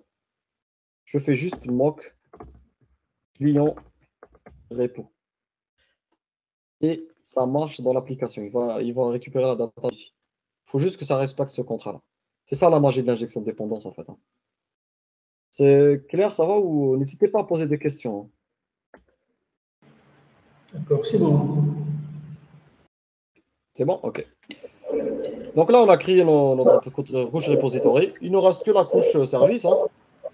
Donc là, je vais aller dans ma couche service. Et pareil, je vais faire quoi? Je vais créer compagnie service.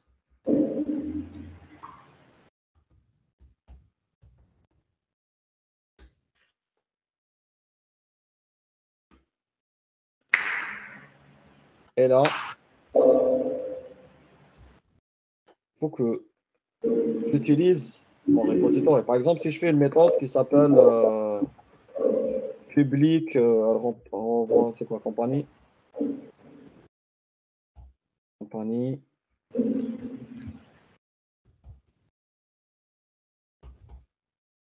Par exemple, là, je sais pas, by ID, int, ID. Voilà, je retourne en nul, mais vous avez compris l'idée. Non.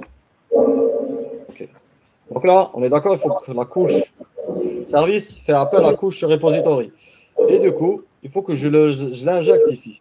Ça marche? Je l'ai mis dans l'injecteur au startup. Donc mon injecteur, il le connaît. Et là, à chaque fois que je lui dis dans un constructeur, j'ai besoin de ça, lui, il va me l'injecter automatiquement. Donc là, j'ai besoin qui peut me dire, soyez pas timide. Hein. La couche, l'interface repository. Voilà, c'est ça. Donc, moi, ce que je fais, en fait, je fais toujours la bonne pratique hein, après. Hein. Read only, enfin, pas read on, ouais, vous pouvez faire read only, mais toujours je fais en private. Et compagnie, par exemple.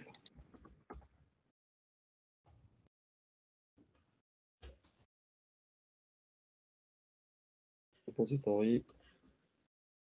et je le fais comme ça.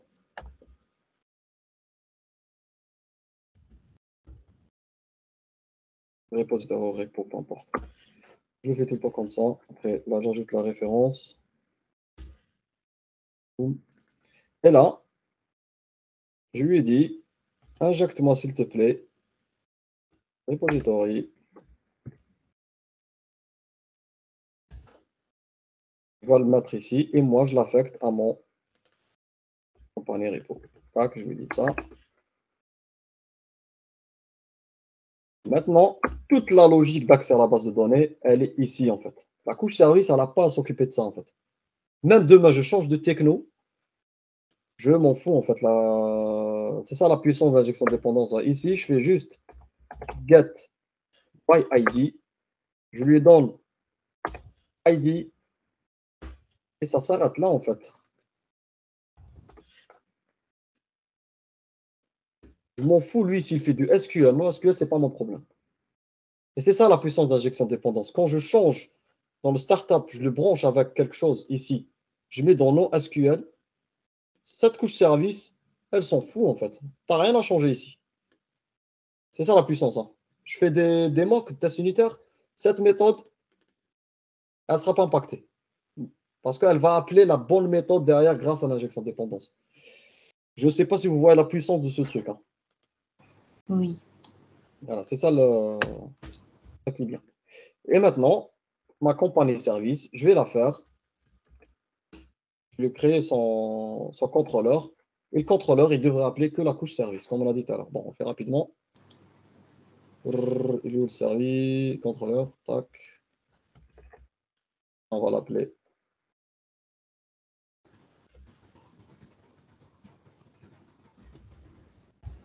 On est contrôleur. Entre ici.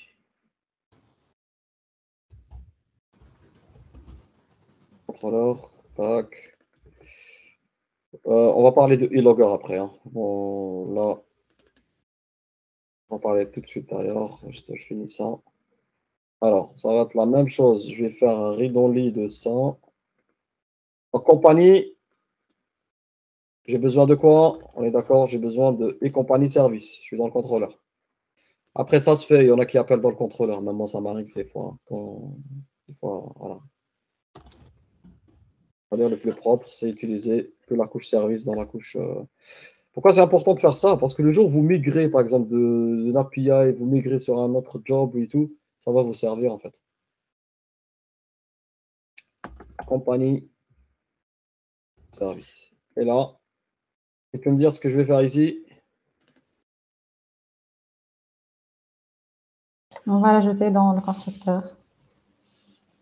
Exactement. Compagnie, service. Qu'est-ce qu'il me raconte là? Ah, j'ai pas créé l'interface. Autant pour moi. Donc je crée ici. Donc là, j'ai get. Et là, il faut que je crée des compagnies.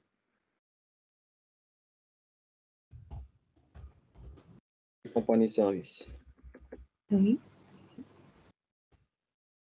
Et là, dans la couche service, il faut que je crée mon service aussi.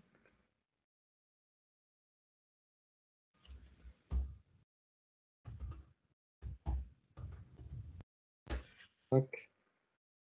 Là, je rajoute.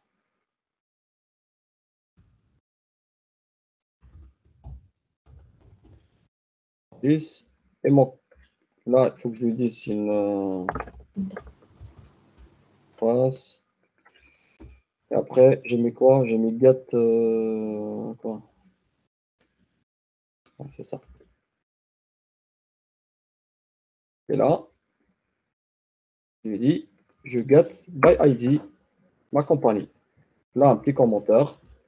Get company by company ID, par exemple. Comme ça, c'est clair. ID, c'est quoi? ID, company ID. En faisant ça, ça donne de la documentation après. Hein, je reviens au contrôleur. Donc là, il devrait connaître le e-company service. Et là, j'ai qu'à l'injecter dans le contrôleur. Et je lui dis, utilise-moi Injecte-moi s'il te plaît. Compagnie de service. Et bien sûr, si vous ne faites rien dans le startup, vous n'aurez rien ici. Hein. On est d'accord.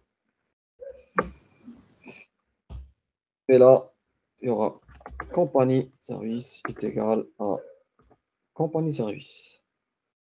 Toute la logique de compagnie, si je veux faire des choses, elle sera ici.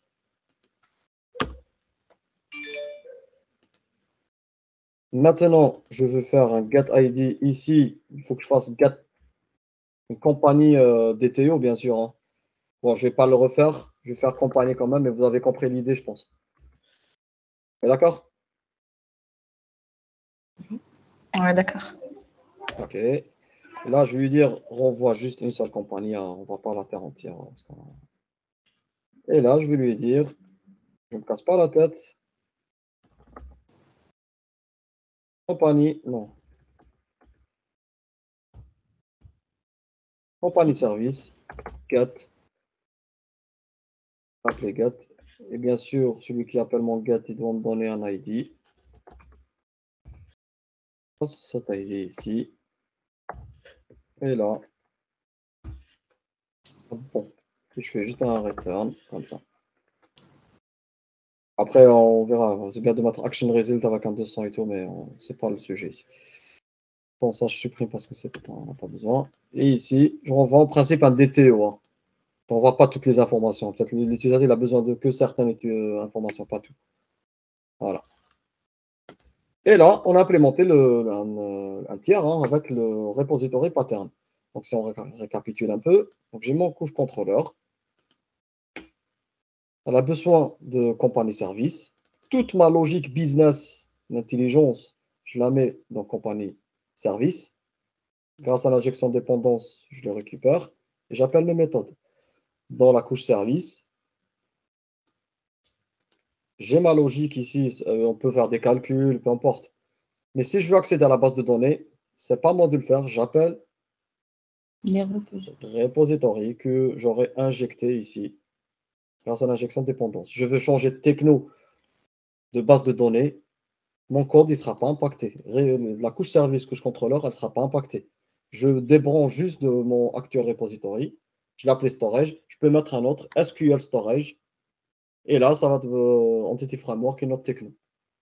Je veux faire des tests unitaires. Je débranche de SQL storage et je branche dans des mocks. Des mocks, c'est juste data de test que je mets en dur dans le code, dans mes tests unitaires. Et hop, ça marche directement. Est-ce qu'il y a des questions sur l'injection dépendance? Je pense avec ça, et ce que vous allez lire, ce que vous allez pratiquer, je pense que ça va être ancré dans votre tête. Il n'y a pas de doute. Il faut juste le pratiquer. Est-ce qu'il y a des questions? Est-ce que, je ne sais pas, peut-être je suis allé un peu vite. C'est clair pour moi. Ok. Pour moi aussi, les ça va. autres? Ok. Bilal? Je ne sais pas si tu m'entends, Bilal. Oui, oui, c'est bon. On doit le pratiquer tout simplement. Tout ça. Ok, donc tout est clair. Maintenant, tout ce qui est log, bon, je pense qu'on va le faire dans une autre session, tout ce qui est log. Hein. Par contre, peut-être je vais vous monter un test unitaire en live. C'est quoi le truc que vous voulez que je pratique ici? Peut-être qu'il vous manque un peu. Test unitaire? Oui. Allez, test unitaire. Donc, principe des tests unitaires. Il y a test intégration et test unitaire. Les tests unitaires, le but, c'est de tester les fonctions de chaque couche. OK? Les tests d'intégration, c'est pour tester des scénarios carrément, après déploiement. Hein. Donc, quand on dit test d'intégration, c'est après le déploiement. On déploie notre API, on teste des scénarios. Test unitaire, c'est avant le déploiement. Si on voit si tout a été testé dans le code, toutes les fonctions sont testées, et on teste couche par couche. Donc, ça veut dire quoi couche par couche? Quand je teste la couche service, je dois moquer la couche repository. Ça veut dire quoi moquer? Je dois simuler la couche repository. Donc, je dis, je teste la couche service, je fais des calculs par exemple, et quand j'accède à la base de données, je n'accepte pas vraiment la base. Je ne dois pas accéder vraiment à la base de données, mais je dois manquer ça. Je dois simuler ça. Et ça se fait grâce à l'injection de dépendance. On va le voir tout de suite. Allez, on va monter un projet maintenant de test unitaire.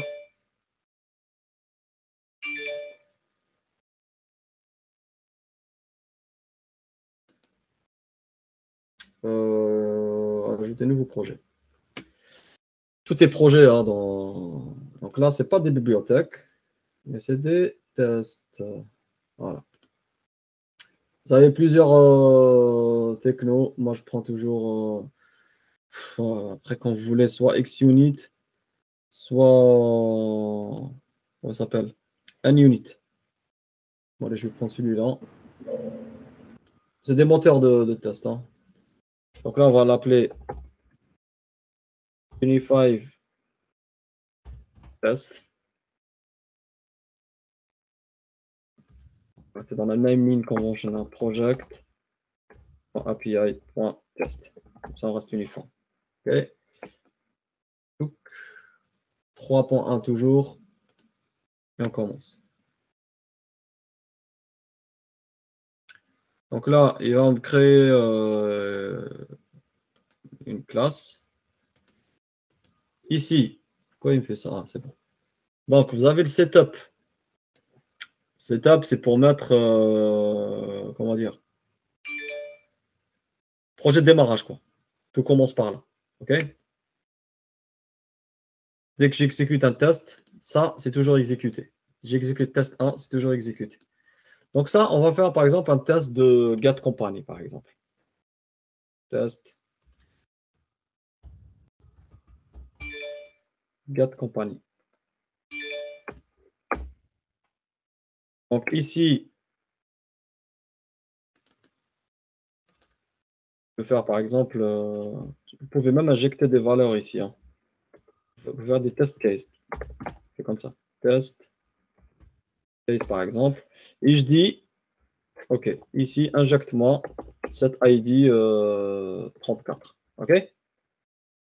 Get company, ici, je vais mettre int ID. Il va prendre ça, il va l'injecter avec le premier. Hein. Ça marche comme ça, en fait.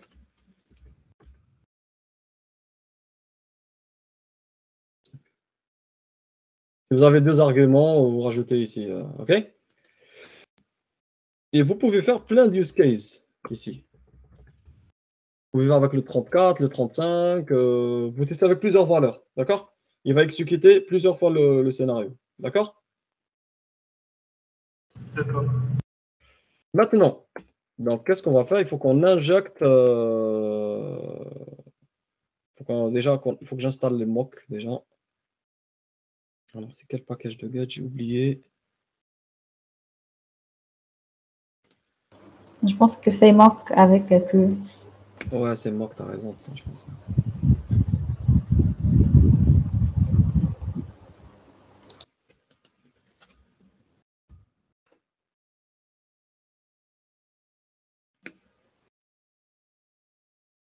Je sais pas si celui-là.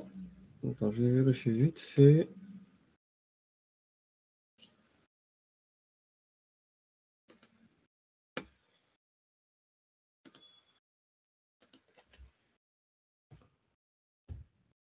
Ah, celui-là.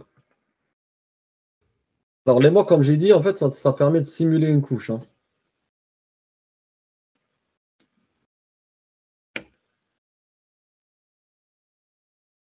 Donc là, dans mon cas, je vais tester la couche service, mais je dois moquer la couche. Il ne faut pas mes tests unitaires vont écrire dans la vraie base de données, on est d'accord, ça ne se fait pas. Mais je vais la simuler, la base de données. Avec les mocks. Vous allez voir. Hop. Voilà, là, c'est installant. C'est bon. OK.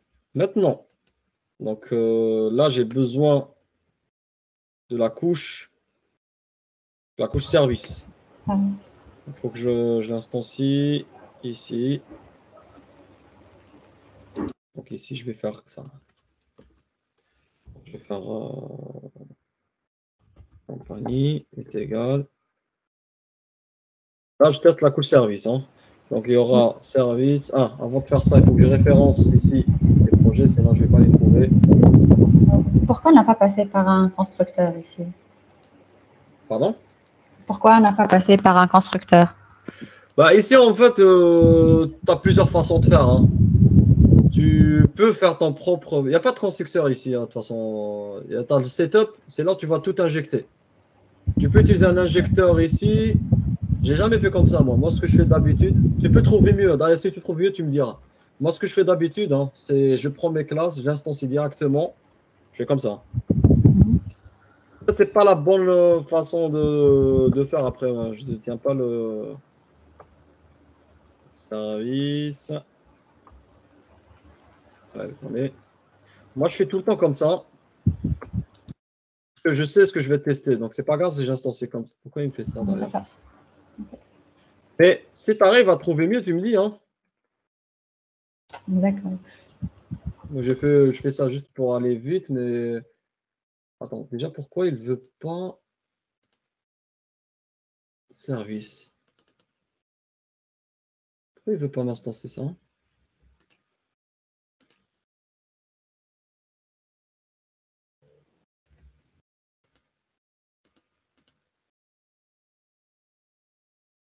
Compagnie service, on est d'accord? Est-ce que je me suis planté?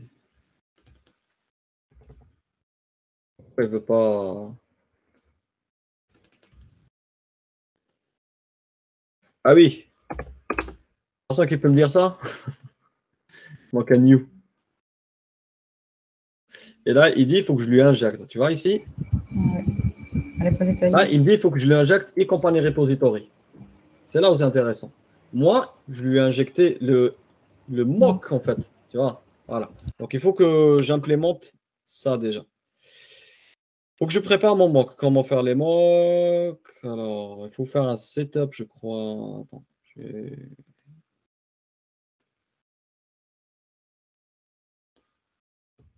on va faire ça. Par exemple, compagnie mock. Je déclare ça. Comment j'ai fait? Ah, ok. Donc là, je vais l'appeler compagnie service. Ok. Là, je vais l'appeler compagnie. Enfin, repository, pardon. Ça, c'est e-company.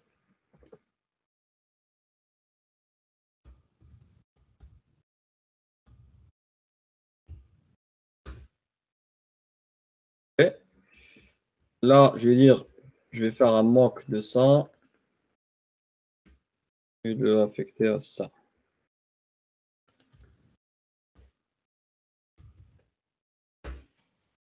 Écoutez les mocks. OK.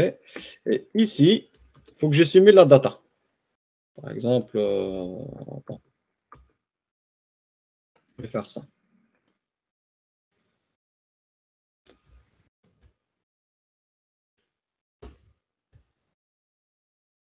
Je vais dire ça. Quand il appelle, là c'est mon repo. Quand il appelle repo. Point. Toutes ces méthodes, hein, nous on veut tester getById. GetById. Et là, je lui donne l'ID qui vient de là, hein, 35. Quand j'ai un ID 35, je lui passe à ma méthode ici 35. Et bien, je vais lui dire, tu lui donnes, retourne-lui un new. Et là, je vais simuler une valeur. Je vais simuler un objet. Je lui dis, retourne-lui ça, en fait. On lui a une adresse ID qui est égale à... allez, fais-le un petit. Pas grave. Adresse qui est égale... Vous voyez le délire un peu ou pas? Pareil. Oui. Et name. C'est ça les mocks, en fait. C'est un peu fatigant à implémenter. Hein. On va l'appeler Imad. Allez, je mets mon nom. J'aime bien mettre mon nom. Ici, c'est quoi adresse? Ah, c'est un int. Oh. Ah, tac. Voilà. Donc, ça veut dire quoi? Tout ce que j'utilise ici, en fait, à chaque fois que j'appelle dans le code, hein, get by ID dans le repository, il va lui retourner cet objet. OK? On va le dérouler ensemble. Donc là, lui, il s'attend que je lui injecte quelque chose là. Donc il faut que je lui injecte ce qu'il attend en fait. Et moi, ça sera. Attends. Compagnie repository. Pardon? Compagnie Oui, repository. oui, c'est ça. C'est compagnie repository. Par contre, il faut que je lui dise juste c'est l'objet. Ça, c'est le mock parce que compagnie repository. Je veux dire, c'est l'objet en fait. C'est tout. Voilà. Ouais, c'est ça, c'est l'objet. Parce que ça, c'est le mock, c'est l'objet mock et objet, c'est ça. Et là, assert pass, où je lui dis, ça vérifie est-ce que c'est bon ou pas. Je lui dis, si j'ai une compagnie ici, s'il me retourne une compagnie, attends, je dis assert true, là. Is true, si compagnie, point name,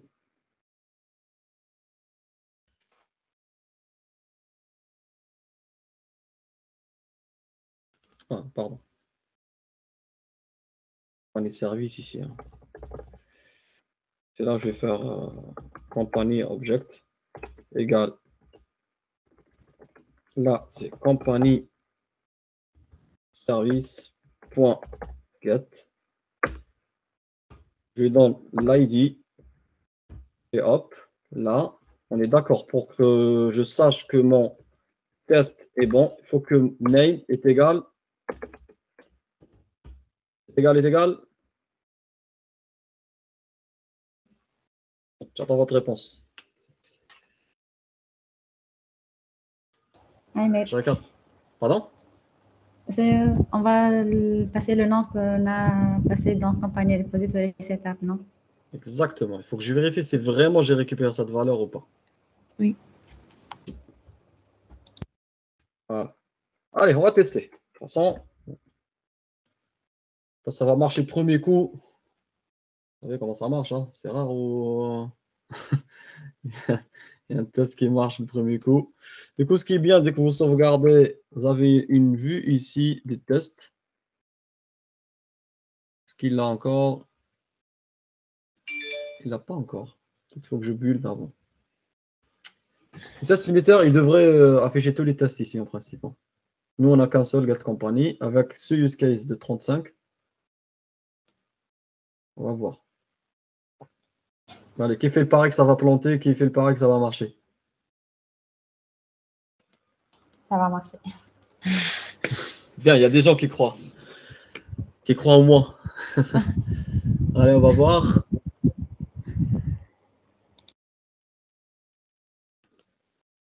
Bon, ça a l'air de bien tourner. On va exécuter. On va debug. Comme ça, on va comprendre ce qui se passe là.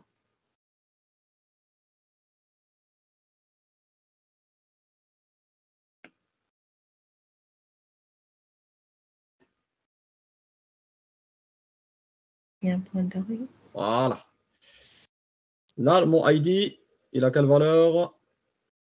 35. Top. 35. Voilà. Là, je charge mon mock. OK. Oui. Là, j'injecte mon repository. Hop, regardez, il va le passer. Maintenant, dorénavant, cet objet-là, il contient. Et ça, il va taper dans le mock. C'est ça la puissance d'injection de dépendance. Vous voyez que sans modifier le code, je modifie des branchements derrière. Là, pour lui, il va taper dans la base de données, alors que c'est faux, il ne va pas taper dans la base de données. Parce que je vais le moquer en fait. Et derrière, je lui dis, chaque fois que tu appelles getById dans le repository, ben, renvoie cette valeur-là. OK? On continue. On va voir s'il va le faire. GetID. Donc, la couche service, dans sa tête, elle va taper dans une base de données. Limite, elle s'en fout, mais elle ne sait pas où elle va taper. Et c'est là, nous, hop, getById. Et là, voilà, il a retourné l'objet attendu en fait. Et mon test, il passe. Voilà. Il n'y a pas eu d'erreur de build là. Hein. OK. Et voilà, mon test est passe. Ici. Et ça, pour chaque méthode, il faut que vous testez la bonne pratique, il faut tester et coder en même temps. Dès que vous codez une méthode, faites son test unitaire. Et là, vous aurez plein de méthodes et ça va vous aider. Dès que vous modifiez un truc, il va vous dire directement il y a une erreur quelque part. Comme ça, vous allez voir vos régressions directement. C'est ça l'avantage des tests unitaires. Et vous voyez là que la puissance de l'injection de dépendance. Ce n'est pas fait juste comme ça. Hein. Ça répond à une problématique en fait. Ça enlève le découplage. Ça met en place ça enlève le couplage, pardon. Et là, vous pouvez faire des tests unitaires propres. Et là, vous faites tous les scénarios que vous voulez ici. Hein. Et voilà. Donc, tout est lié. Hein. Quand on fait l'injection de dépendance, on simplifie le code. On simplifie les tests unitaires. Désolé, il y a la petite qui arrive. Coucou. Et en mettant en place les bonnes pratiques des patterns repository et tout, vous voyez que votre code, il est clean. Regardez ici, j'ai rien ici, sauf si je veux faire de spécifique. Et demain, je veux un autre repository, j'ai qu'à hériter, c'est tout. Oui. Et joue avec l'injection de dépendance. Tout ce qui est commun, je le fais monter. Tout ce qui est générique, repository générique, ça, vous pouvez l'utiliser dans plein de contextes. Vous voyez que vous avez les mêmes méthodes, et ce n'est pas le même objet. Ah ben, pensez au générique directement. Et soit vous faites classe, soit vous imposez qu'il hérite d'une autre classe. Oui, pour la refactorisation du code. Aussi. Exactement. Comme ça, vous aurez un code propre, maintenable et lisible par tout le monde. Voilà, donc là, je n'ai pas mis en place l'authentification et les logs, mais ça, peut-être, on fera une deuxième session pour le voir. Déjà, on est à 2 heures de vidéo, là. C'est une grosse vidéo. Oui. Mais le but, c'est que vous comprenez les choses. Là, je pense que vous avez toutes les billes pour avancer. Je ne sais pas si vous avez des questions, d'ailleurs. Est-ce que c'était clair? C'était pas trop long? Bon, c'était long, hein. Je sais que c'était long. Oui, c'est clair et intéressant aussi. Je ne sais pas si, voilà, si vous avez appris des choses ou pas. J'espère que vous avez appris au moins certaines choses. Je sais que vous connaissez. J'ai fait exprès d'aller doucement. Je sais peut-être j'étais lent sur certaines parties ou c'était évident pour vous. Désolé hein, si c'était le cas. Mais peut-être ça ne sera pas le cas pour d'autres personnes. OK? OK. Bon, s'il n'y a pas de questions, on va aller manger quand même. Donc, pour la suite, je compte sur vous pour... là, désolé, je vais vous montrer... Donc, pour la suite, vous avez vu là un peu comment ça marche. Lisez quand même, continuez votre challenge. Hein. Comme ça, vous allez bien pratiquer. Il faut que ça soit ancré dans la tête, tout ça. Oui. Les prochaines sessions, on va parler de Singleton, on va parler de un peu peut-être Azure, comment mettre en place une entente. On fera une autre session pour aller plus loin. OK? OK, merci. Ah ben, je vous en prie. Merci à vous hein, d'être Merci beaucoup. pour votre présence. Et bon courage pour la suite. Merci beaucoup. Merci. Allez, ciao. Merci. Pardon, j'ai pas entendu. Merci, bonne journée. Ah, merci. Pas de souci. Ça fait plaisir. Allez, ciao. Merci.